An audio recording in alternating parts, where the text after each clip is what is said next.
నమస్కారం ఘంటారావానికి స్వాగతం. ముందుగా ప్రధానాంశాలు. అల్లూరు జిల్లా పాడేరులో సీఎం చంద్రబాబు పర్యటన, పలు అభివృద్ధి కార్యక్రమాలకు కాసేపట్లో శ్రీకారం.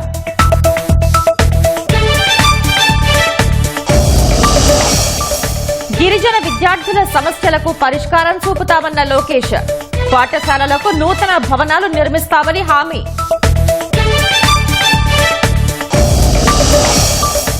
గుంటూరులో కొత్త బ్రిడ్జ్ నిర్మాణం కోసం పాత వంతెన కూల్చివేత, 7 దశాబ్దాల అనుబంధాన్ని గుర్తు తెచ్చుకుంటున్న స్థానికులు. ఉత్తరకాశీ జిల్లాలో వేగంగా సహాయ చర్యలు, 650 మందిని సురక్షిత ప్రాంతాలకు తరలింపు.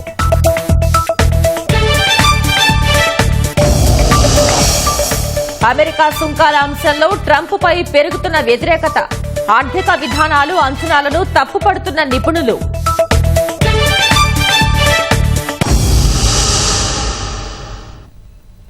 గిరిజనుల జీవితాల్లో వెలుగులు నిండాలని ఉప ముఖ్యమంత్రి పవన్ కళ్యాణ్ ఆకాంక్షించారు. అడవి బిడ్డలకు సకల సౌకర్యాలు అందాలన్నారు. ఆ లక్ష్యం దిశగా అడవి తల్లి బాట అడుగులు వేస్తోందని వెల్లడించారు.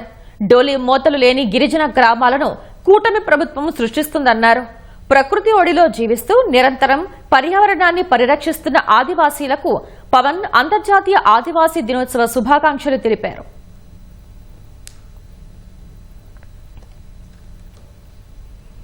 మారుమూల గిరిజన ప్రాంతాల్లో విద్యార్థులు సమస్యల శాశ్వత పరిష్కారానికి విద్యా, ఐటీ, ఎలక్ట్రానిక్స్ శాఖల మంత్రి నారా లోకేష్ శ్రీకారం చుట్టారు.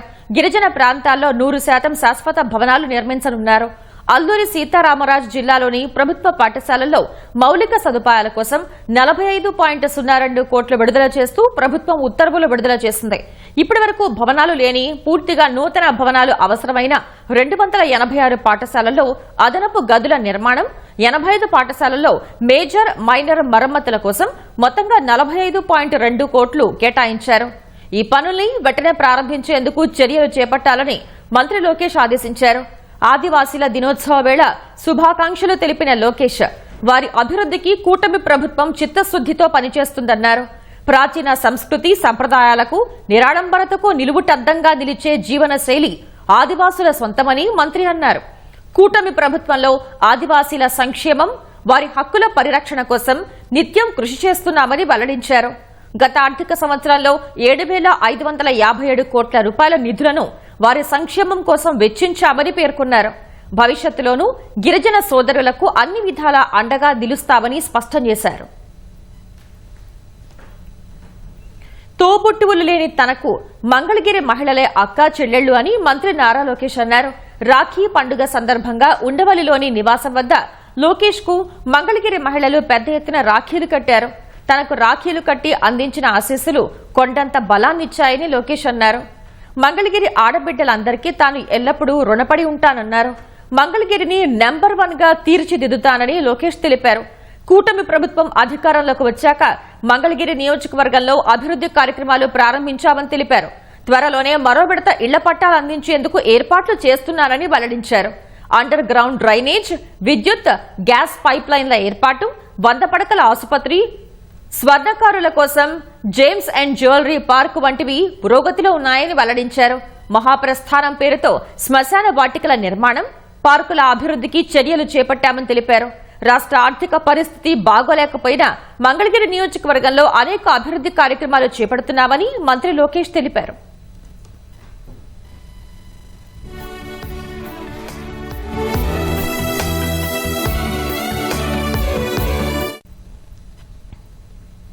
గుంటూరులోని శంకర్ విలాస్ వద్ద పాత వంతెన నేటి నుంచి కాలగర్భంలో కలిసిపోనుంది. నూతన ఆర్ఓబీ కోసం పాత వంతెన తొలగింపు పనులు మొదలయ్యాయి. నగర అభివృద్ధిలో 7 దశాబ్దాలుగా తనదైన పాత్ర పోషించిన వంతెన కాలగర్భంలో కలిసిపోవడం ప్రజల్ని ఒకంత ఆవేదనకు గురి చేస్తోంది. అయితే కొత్త రూపంలో మళ్లీ నిర్మాణం జరుగుతున్న వంతెనతో తమకున్న జ్ఞాపకాలను వారు నెమరేసుకుంటున్నారు. వంతెనను తమ ఫోన్లలో ఫోటోలు తీసుకుంటున్నారు. చారిత్రక వంతెన కూల్చివేత, కొత్త ఆర్ఓబీ నిర్మాణ పనులు, ప్రజల అభిప్రాయాలతో మా ప్రతినిధి ఎస్పీ చంద్రశేఖర్ మరింత సమాచారాన్ని అందిస్తారు. గుంటూరు నగరంలో కీలకమైనటువంటి శంకర్ విలాస్ వద్ద నూతన ఆర్ఓబీ నిర్మాణానికి అడుగులు వేగంగా పడుతున్నాయి. దీనికి సంబంధించి ఇప్పటికే కేంద్ర ప్రభుత్వం దానికి అనుమతి ఇవ్వడం, కేంద్ర ప్రభుత్వం నిధులతో దాదాపు 98 కోట్ల రూపాయల నిధులతో ఇక్కడ కొత్తగా ఆర్ఓబీకి అయితే నిర్మాణానికి ఏర్పాట్లు జరుగుతున్నాయి. దీంతో పాత వంతెనను తొలగించేటువంటి పనులు ఇవాళ నుంచి ప్రారంభమయ్యాయి. పోలీసులు ముందుగానే దీనికి సంబంధించి ప్రత్యామ్నాయ రహదారులపైన ప్రజలకు అవగాహన కల్పించేది కూడా నెల రోజుల నుంచి కూడా ప్రకటనలు జారీ చేస్తూ ఉన్నారు. ఇవాళ ఉదయం ఇక్కడ పాత వంతెనను కూడా పూర్తిగా తొలగించేటువంటి పనులు అయితే ప్రారంభమయ్యాయి. 1958లో ఇక్కడ ఆర్ఓబి నిర్మించారు. దాదాపు 7 దశాబ్దాల పాటు ఈ నగర వాసులకు ఈ వంతెన సేవలు అందించింది. ప్రధానంగా గుంటూరు పాత నగరం, కొత్త నగరం అంటే పాత గుంటూరు, కొత్త గుంటూరు రెండింటి మధ్య అనుసంధానం ఏర్పాటు చేయడంలో ఈ వంతెనది చాలా కీలకమైన పాత్రగా కూడా చెప్పుకోవచ్చు. ఇందులో భాగంగానే ఆ వంతెన ఇన్నేళ్ల పాటు ప్రజలకు సేవలు అందించింది. పాత గుంటూరు వైపున కూడా ఆసుపత్రులు, వాణిజ్య కేంద్రాలన్నీ ఎక్కువగా ఉండగా కొత్త గుంటూరు వైపు అంతా కూడా విద్యా సంస్థలన్నీ కూడా కేంద్రీకృతమై ఉన్నాయి. అలాగే నగరం విస్తరణ అంతా కూడా ఎక్కువగా గుంటూరు పశ్చిమ వైపు కొనసాగుతుంది. ఈ రెండు ప్రాంతాలను అనుసంధానం చేయడంలో ఈ వంతెనది ఎంతో కీలకమైనటువంటి పాత్ర ఉందనే చెప్పాలి. అయితే ఇది కాలం చెల్లిపోవడంతో దీన్ని కూల్చేసి కొత్త వంతెన నిర్మించడం తప్పనిసరిగా మారింది. దీనికి సంబంధించి దాదాపు 10-15 ఏళ్లుగా ఆ ప్రతిపాదనల స్థాయికే పరిమితమైనప్పటికీ ఇటీవల కేంద్ర సహాయ మంత్రి పెమ్మసాని చంద్రశేఖర్ చొరవతో కేంద్ర ప్రభుత్వం నిధులు మంజూరు చేసింది. వంతెనకు సంబంధించినటువంటి పిల్లర్ల నిర్మాణం కూడా మొదలైంది. అటువైపు ఇటువైపు కొన్ని పిల్లలు కూడా నిర్మాణ పనులు అయితే ఇప్పటికే చేపట్టారు. ఇక ఈ వంతెనలో కీలకమైనటువంటిది ఏంటంటే ఆ రైల్వే శాఖ కూడా కొంత పనులు చేపట్టాల్సి ఉంటుంది. ఎందుకంటే ఆ రైలు ట్రాక్ మీన్స్గా ఈ వంతెన నిర్మిస్తున్నారు కాబట్టి దాదాపు 5-6 లైన్స్ ఉన్నాయి. ఆ లైన్స్కి సంబంధించి అన్నిటికి కూడా ఆ పై భాగంలో ఆ భాగం వరకు రైల్వే శాఖనే పనులు నిర్వహిస్తుంది నిబంధనల మేరకు. ఎందుకంటే ఎక్కడైనప్పటికీ రైల్వే ట్రాక్ మీన్స్ వంతెన వెళ్తుందంటే ఆ పోర్షన్ వరకు రైల్వే శాఖే పనులు నిర్వహించడం అయితే తప్పనిసరి. ఎందుకంటే ఆ రైళ్లను రాకపోకల్లో వాటిని ఆఫ్ చేయడం కానీ, లేకపోతే షెడ్యూల్ మార్చుకోవడం కానీ ఇలాంటి పనులన్నీ ఉంటాయి కాబట్టి వాటినంటే కూడా రైల్వే శాఖే చేపడుతూ ఉంటుంది. అందుకే ఆ పోర్షన్ వరకు మాత్రం రైల్వే శాఖే చేపడుతుంది. మిగిలినంతా కూడా R&B రోడ్డు భవనాల శాఖ తరఫున ఈ మిగతా వంతెన నిర్మాణ కార్యక్రమం అయితే కొనసాగుతోంది. 1958లో నిర్మించినటువంటి ఈ యొక్క ఆర్ఓబిని కోల్చడం అనేది కొద్దిగా బాధాకరమైన విషయమే. కానీ ట్రాఫిక్ నిబంధనల దృష్ట్యా, జనాభా పెరుగుదల దృష్టిలో పెట్టుకొని 4 వరుసల బ్రిడ్జిని ఆర్ఓబిని నిర్మిస్తున్నారు. ప్రజలు ఇబ్బంది పడకుండా త్వరగా 2 సంవత్సరాల్లోపే పూర్తి చేస్తా ఉన్నారు. ఆ మాట కూడా నిలబెట్టుకోవాలి. కాంట్రాక్టర్ ఎవరైతే ఉన్నారో వారు త్వరితగతిన ఈ యొక్క ఆర్ఓబి నిర్మాణాన్ని, 4 వరుసల నిర్మాణాన్ని పూర్తి చేస్తారని చెప్పి మేము భావిస్తున్నాం. అనేక సంవత్సరాల సేవ తర్వాత మరి అభివృద్ధిలో భాగంగా కూటమి ప్రభుత్వం చేపడుతున్న అభివృద్ధిలో భాగంగా ఇంకా రంగరంగ వైభవంగా ఒక భారీ బ్రిడ్జ్ కేంద్ర నిధులతో మరి పెమ్మసాని చంద్రశేఖర్ గారి చేతుల మీద కూడా ఇవన్నీ కూడా ప్రారంభోత్సవం జరిగింది. దీనికి అనుకూలంగా పక్కన ఉన్నటువంటి బ్రిడ్జి వైపు కూడా జనాలు కంకరకొండ వైపు వెళ్లే విధంగా కూడా ఏర్పాట్లు, ఆ రోడ్లన్నీ కూడా నీట్గా చేసి జనాలకి ఇబ్బంది లేకుండా ఏర్పాట్లు కూడా జరిగినాయి. మరి అభివృద్ధిలో భాగంగానే ఇవన్నీ జరుగుతూ ఉంటే దీనికి మన ప్రజలందరూ కూడా సహకరించాలి.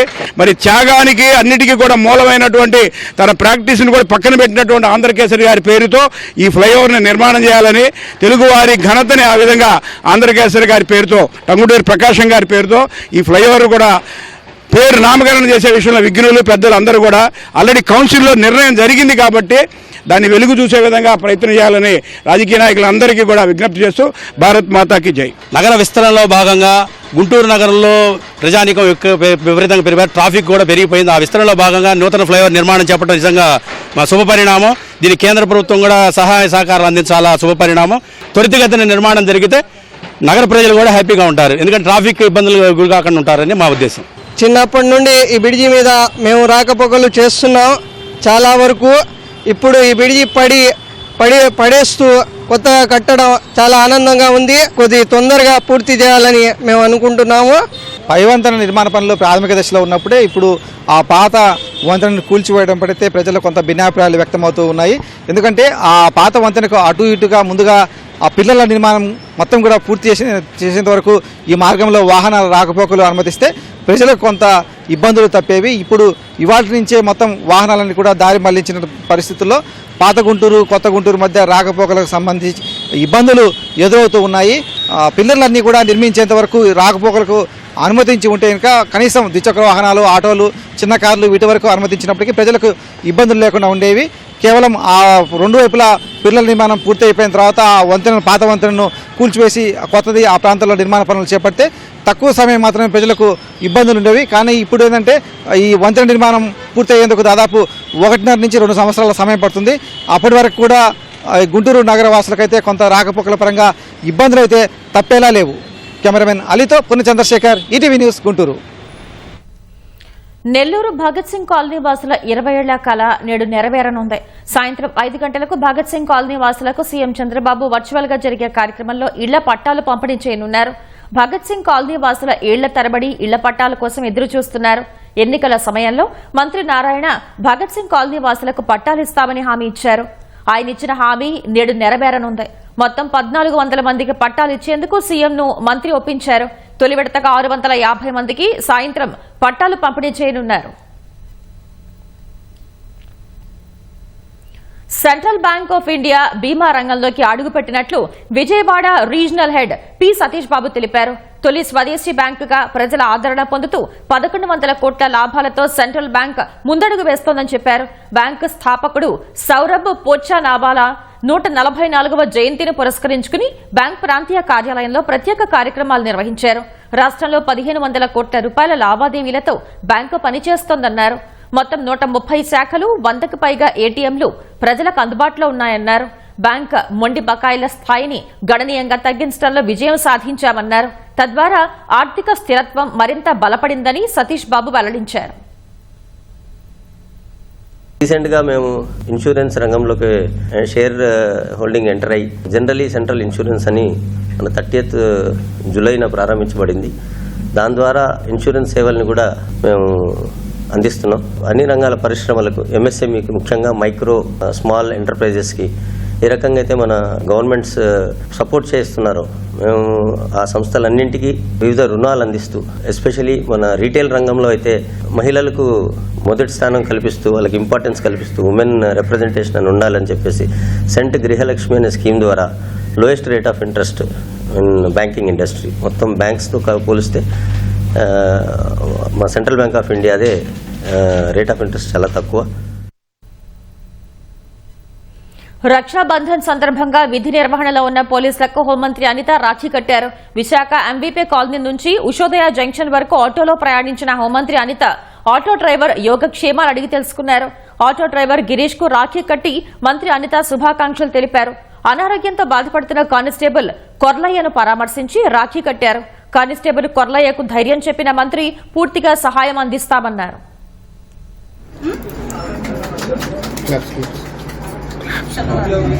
నాన్నకి బాగాలేదేమో అలాంటివన్నీ మనసులో పెట్టుకోకూడదు. ఓకే, నాన్న హెల్త్ కేర్ నాన్న చూసుకుంటారు, అమ్మ చూసుకుంటారు. ఆయన భగవంతుడు ఉన్నాడు. మీ ఫ్యూచర్కి మీరు పచ్చిగా చూడాల్సి మీకు ఎవరు ఉంటున్నాయి. సంతోషం నవ్వుతుంది. నాన్నకి బాగాలేదేమో అలాంటివన్నీ మనసులో పెట్టుకోకూడదు. ఓకే, నాన్న హెల్త్ కేర్ నాన్న చూసుకుంటారు, అమ్మ చూసుకుంటారు. ఆయన భగవంతుడు ఉన్నాడు. మీ ఫ్యూచర్కి మీరు పచ్చిగా చదువుకోవాలి. మీకు దేశ రాజధాని ఢిల్లీలో భారీ వర్షం కురిసింది. గత రాత్రి నుంచి కురిసిన భారీ వర్షానికి చాలా రోడ్లు నాలాలుగా మారాయి. రోడ్లపై మోకాళ్ల లోతు వరకు నీరు నిలవడంతో వాహనదారులు తీవ్ర ఇబ్బందులు పడ్డారు. ఢిల్లీ దేశ రాజధాని ప్రాంతం ఎన్సీఆర్లోని చాలా ప్రాంతాలకు వాతావరణ విభాగం రెడ్ అలర్ట్ జారీ చేసింది. పంచకుయన్ మార్గ్, మధురా రోడ్, శాస్త్రీయ భవన్, ఆర్కేపురం, మోతీబాగ్, కిద్వాయి నగర్ తదితర ప్రాంతాల్లో వర్షం నీరు భారీగా రోడ్లపై నిలిచింది. రాత్రి 11 గంటల నుంచి మొదలైన వర్షం ఈ ఉదయం వరకు కురిసినట్లు అధికారులు తెలిపారు. ఉత్తర, పశ్చిమ, దక్షిణ, ఆగ్నేయ, మధ్య ఢిల్లీ జిల్లాల్లో ఉరుములతో కూడిన భారీ వర్షం కురిసే అవకాశం ఉందని ఐఎండీ రెడ్ అలర్ట్ జారీ చేసింది.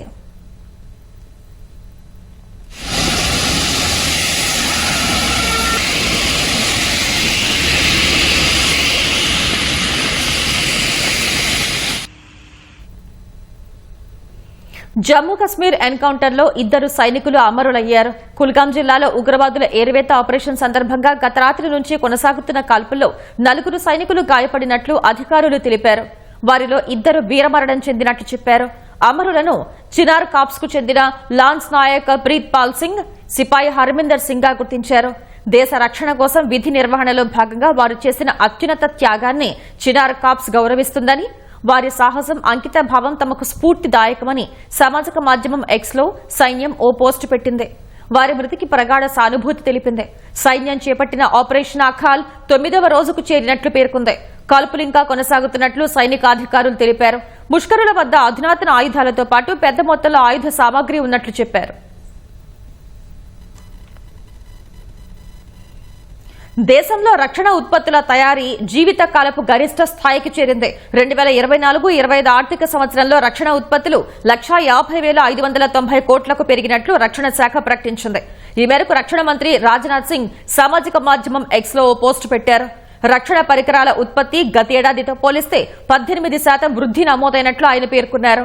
2019-20 ఆర్థిక సంవత్సరం నుంచి రక్షణ ఉత్పత్తుల తయారీలో 90% వృద్ధి నమోదైనట్లు రక్షణ మంత్రి రాజ్నాథ్ సింగ్ వెల్లడించారు.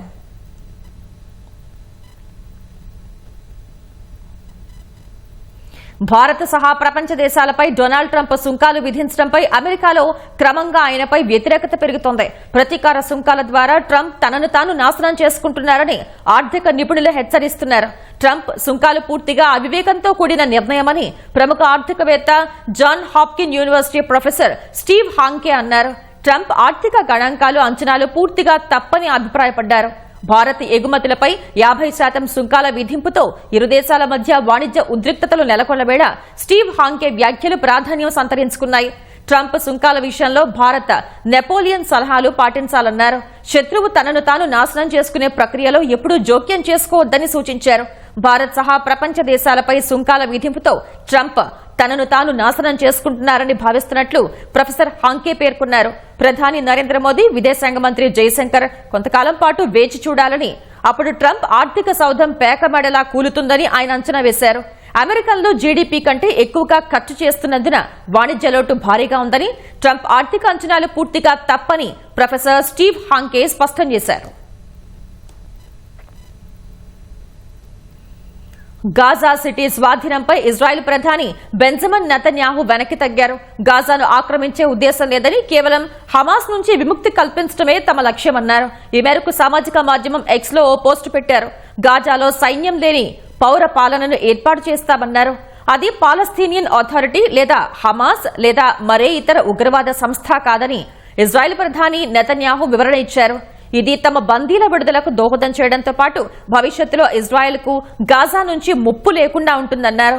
గాజా సిటీ స్వాధీనం చేసుకోవాలనే ప్రధాని నెతన్యాహు ప్రతిపాదనకు ఇజ్రాయెల్ భద్రతా వ్యవహారాల కేబినెట్ కమిటీ గురువారం ఆమోదం తెలిపింది. దీనిపై ప్రపంచ వ్యాప్తంగా విమర్శలు వచ్చాయి. ఇజ్రాయెల్కు ఆయుధ సరఫరా నిలిపివేస్తున్నట్లు జర్మనీ ప్రకటించింది. ఈ నేపథ్యంలోనే నెతన్యాహు వివరణ ఇచ్చినట్లు తెలుస్తోంది.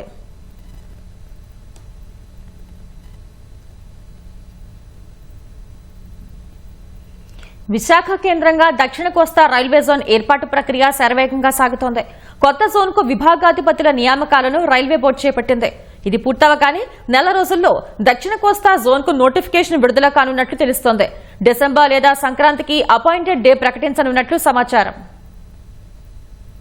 దక్షిణ మధ్య రైల్వే పునర్విభజన, విశాఖ కేంద్రంగా దక్షిణ కోస్తా జోన్ ఏర్పాటు ప్రక్రియ వేగవంతమైంది. కొత్త జోన్ కు జూన్లో జీఎంగా సందీప్ మాథూర్ ను నియమించిన రైల్వే బోర్డు ఇప్పుడు విభాగాధిపతుల నియామకంపై దృష్టి సారించింది. ప్రిన్సిపల్ చీఫ్ ఎలక్ట్రికల్ ఇంజనీర్ గా ఏపీ శర్మను బుధవారం నియమించింది. కొద్ది రోజుల క్రితం ప్రిన్సిపల్ చీఫ్ మెకానికల్ ఇంజనీరింగ్ గా అమిత్ గుప్తాకు పోస్టింగ్ ఇచ్చింది. ఫైనాన్స్ విభాగాధిపతిగా తూర్పు కోస్తా జోన్ లో పనిచేస్తున్న ఓ అధికారికి అదనపు బాధ్యతలు అప్పగించింది. ఇలా వరుస నియామకాలు చేస్తోంది. మిగతా విభాగాలకు సైతం కొద్ది రోజుల్లోనే పీహెచ్ఓడీలను నియమించనున్నట్లు సమాచారం.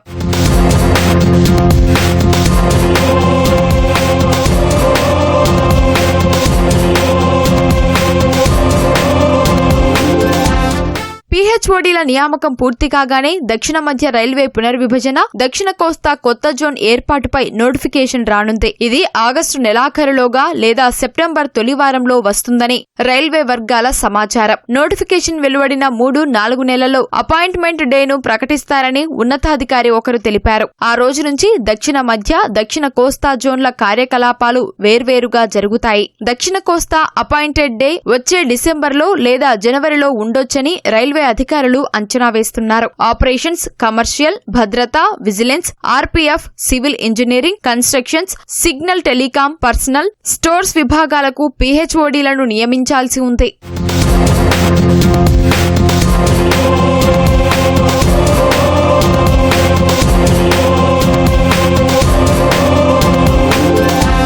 దక్షిణ మధ్య రైల్వేలోని 3 డివిజన్లతో పాటు భువనేశ్వర్ కేంద్రంగా ఉన్న తూర్పు కోస్తా జోన్లో కొంత భాగంతో కలిపి విశాఖ కేంద్రంగా దక్షిణ కోస్తా జోన్ ఏర్పడనుంది. దక్షిణ మధ్య రైల్వేలో 6 డివిజన్లు 3కు పరిమితమవుతాయి. దక్షిణ మధ్య రైల్వేలో సికింద్రాబాద్, హైదరాబాద్, నాందేడ్ ఉంటాయి. దక్షిణ కోస్తాలో విశాఖపట్నం, విజయవాడ, గుంటూరు, గుంతకల్ ఉంటాయి. తూర్పు కోస్తాలో ఖుర్దా రోడ్, సంబల్పూర్తో పాటు కొత్త డివిజన్ రాయగడ ఉంటాయి. రాయచూరు, వాడి సెక్షన్ ప్రస్తుతం గుంతకల్ డివిజన్ పరిధిలో ఉంది. సికింద్రాబాద్ డివిజన్ కు బదిలీ చేస్తూ రైల్వే బోర్డు నిర్ణయం తీసుకుంది. కర్ణాటక నుంచి సికింద్రాబాద్ కు వచ్చే రైళ్లకు జోన్ ఇంటర్చేంజ్ పాయింట్లు 2 నుంచి 1కి తగ్గుతాయి. యడ్లాపూర్, ఎమరాస్ లోని థర్మల్ పాయింట్లకు బొగ్గు రవాణా సులభమవుతుంది. గుంటూరు డివిజన్ లో ఉన్న విష్ణుపురం, పగిడిపల్లి, విష్ణుపురం, జానపహాడ్ సెక్షన్లు సికింద్రాబాద్ డివిజన్ కు బదిలీ అవుతుంది. సింగరేణి ప్రాంతం నుంచి విష్ణుపురం వరకు బొగ్గు రవాణా నిరంతరాయంగా కొనసాగుతుంది. కొండపల్లి, మోటుమరి సెక్షన్ సికింద్రాబాద్ నుంచి విజయవాడ డివిజన్ కు బదిలీ అవుతుంది. కొండపల్లి నార్ల తాతారావు పవర్ ప్లాంట్ కు బొగ్గు రవాణా సాఫీగా సాగుతుంది.